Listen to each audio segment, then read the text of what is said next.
Hari ini saudaraku saya bicara mengenai apa yang dikatakan dengan proton. Ya, bukan neutron atau siklotron, tapi proton.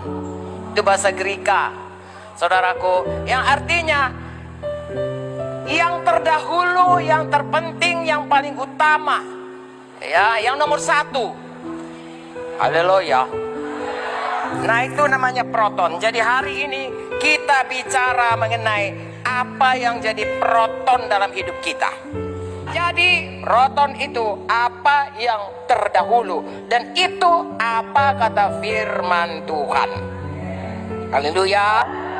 Itu yang proton. Amin. Matius 7, 3-5. Ini contoh-contoh. Mengapakah engkau melihat selumbar di mata saudaramu, sedangkan balok dalam matamu tidak engkau ketahui? Bagaimanakah engkau berkata pada saudaramu, biarlah aku mengeluarkan selumbar itu dari matamu, padahal ada balok dalam matamu? Hai orang munafik, keluarkan dahulu balok dari matamu, maka engkau akan melihat dengan jelas untuk mengeluarkan selumbar itu dari mata saudaramu. Jangan menghakimi, urus dulu kesalahan kita. Haleluya. Urus dulu pertobatan kita. Jangan sibuk menghakimi orang lain. Amin. Matius 12 ayat 29. Di sini dikatakan, atau bagaimanakah seorang dapat masuki rumah seorang kuat, merampas harta bendanya, bila tidak diikatnya dahulu orang kuat itu? Sesudah diikatnya barulah ia dapat merampok rumah itu.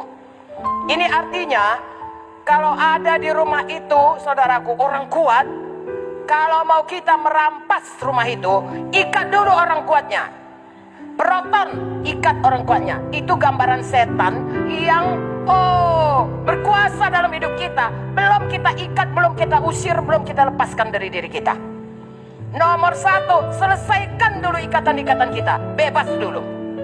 Baru kita bisa merampasi semua hak-hak atau janji-janji Tuhan. Kita genap dipenuhkan Tuhan kepada kita.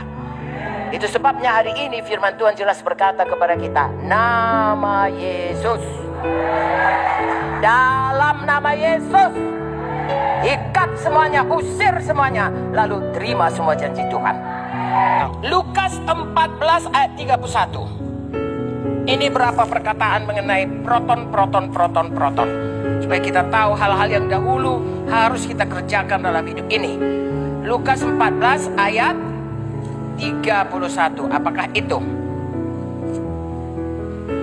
Atau raja manakah yang kalau mau pergi berperang melawan raja lain, tidak duduk dulu untuk mempertimbangkan apakah dengan 10.000 orang ia sanggup menghadapi lawan yang mendatanginya dengan 20.000 orang, ya?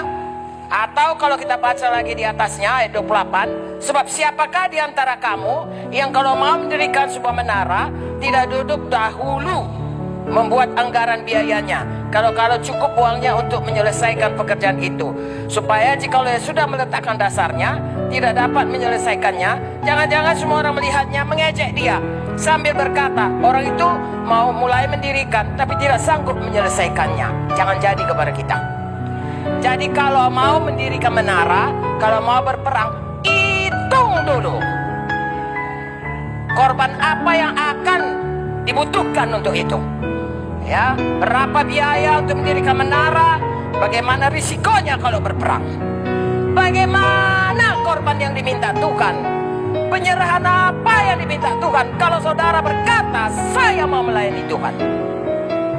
Tuhan memanggil saudara, marilah hai hambaku, aku manggil engkau untuk melayaniku. Lalu saudara berkata, ya Tuhan saya mau. Hitung dulu. Yang jelas Tuhan berkata, siapa mau mengikut aku harus menyangkal diri, mengangkat salib, mengikut aku tiap-tiap hari. Kalau tidak bisa menjadi muridku. Saudara hitung itu. Betul-betulkah mau menyangkal diri untuk mengikut Tuhan, mengangkat salib, ya mati bagi siaku kita, hidup hanya untuk Tuhan. Hitung dulu. Jangan nanti sebagaimana dikatakan, dimulai tidak bisa diselesaikan, tidak menjadi kemuliaan. Bagi kita pun tidak menjadi kemuliaan, bagi Tuhan pun tidak menjadi kemuliaan, hanya jadi bahan tertawaan. Ya, orang dunia berkata itu namanya ange-ange ciri ayam. Ya, ciri ayam itu kan kalau jatuh dia cek, berasap-asap saudaraku. Sebentar udah kering. Ya, kita tidak, kita setia sampai mati. Haleluya. Jadi Proton menghitung apa biayanya mengikut Tuhan sungguh-sungguh. Amin.